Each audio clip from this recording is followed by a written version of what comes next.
Всем привет! Сегодня мы находимся в Салкалне. Это населенный пункт, который находится рядом с Саласпилсом. И переводится название как Солнечная гора. Мы сначала не могли понять, почему Солнечная гора, ведь вроде бы гор здесь никаких нету.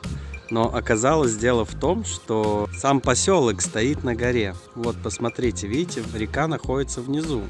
Ну а по поводу того, что эта гора солнечная, конечно, сегодня это незаметно, но если посмотреть на близлежащие пятиэтажки, то видно, что расстояния между ними очень большие, и поэтому здесь довольно-таки солнечно. На этот поселок Еврофонд выделил большие деньги, потому что сразу самая главная примечательность, которую мы видим, это, конечно же, детская площадка посреди этих домов, которых, кстати, не так уж и много. Баскетбольная, волейбольная и футбольная площадка. Также площадка для самых маленьких детей, огороженная, и родители могут, не боясь, выпускать детей погулять. А это местный житель, который совсем не боится подходить к людям. Ой, какое кисло хорошее. Еще один местный житель. Также прямо во дворе этих пятиэтажек можно поиграть в шахматы на свежем воздухе. Настольный теннис и местный небольшой спортзал, тоже прямо под окнами домов. Прикинь, если у меня такие шаги были бы. А что, тебе понравилось? Самый нормальный тренажер, кстати. Среди этих немногих пятиэтажек есть реставрированный дом и свежепосаженные деревья. Но реставрация поселка идет до сих пор. Мы видим, что сейчас перекопаны дороги, идут ремонтные работы, и мы были здесь буквально неделю назад, но здесь этого еще не было. Также помимо пятиэтажек построено очень много частных домов.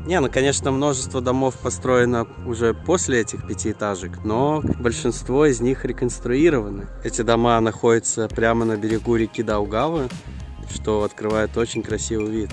Несмотря что поселок небольшой, в нем находится детский садик, библиотека и даже свой медпункт. Местная зона для отдыха, где с собаками запрещено. Пляж граничит с местными огородами, и здесь есть все необходимое, даже беседка. Местный пляж, в отличие от остального берега, покрыт небольшими камушками и песком, что позволяет не порезать ноги. А на той стороне находится остров со зловещим названием Остров Смерти, на котором находится памятник времен Первой мировой войны, так как там шли очень ожесточенные бои. Между Салкалне и Саласпилсом, который находится в значительной близи, расположен памятник древним жителям Латвии, которые жили здесь в X и XIII столетиях. Предводителем тех древних племен звали Ако.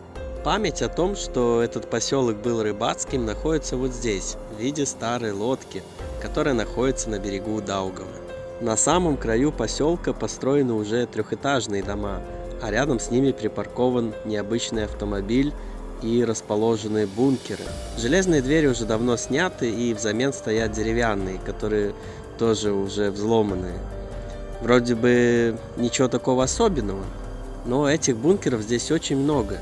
И холмы, под которыми они находятся, явно больше, чем сами бункеры. Это может говорить о том, что какая-то часть бункеров, возможно, засыпана песком. Но уже с этими бункерами рядом находится промышленная зона. А для такого маленького поселка это настоящая золотая жила, в которую приезжают даже из Саласпилса. Да, кстати, в Саласпилсе, недалеко от подобных заводов и карьера, образовался опасный карстовый провал. Об этом недавно говорили в местных новостях. Это провал в прямом смысле. В Саласпилсском лесу на проселочной дороге местные жители случайно обнаружили карстовую воронку глубиной около 7 метров. Саласпилс издревле известен своими залежами гипса и их добычей. Обвал произошел недалеко от места добычи. Есть очень много историй о том, как из-за карстовых провалов проваливались трактора и грузовики. Это своего рода такая небольшая легенда. В Салкалне единственный местный магазин ЛАЦ под названием доевропейской денежной валюты Латвии. Возле водонапорной башни находится остановка, с которой можно попасть в Ригу. Автобусом здесь пользуются довольно редко. Наверное, в основном пожилые люди и дети, которые едут в школу. Но если вернуться к заводам, то специально для них в 1931 году была построена железнодорожная станция, которая сейчас является пассажирской. Но на ней останавливаются только пригородные поезда. А чтобы попасть от станции в поселок, нужно перейти через пешеходный переход, который идет под автомобильной трассой и тем самым защищает этот поселок от шума поездов.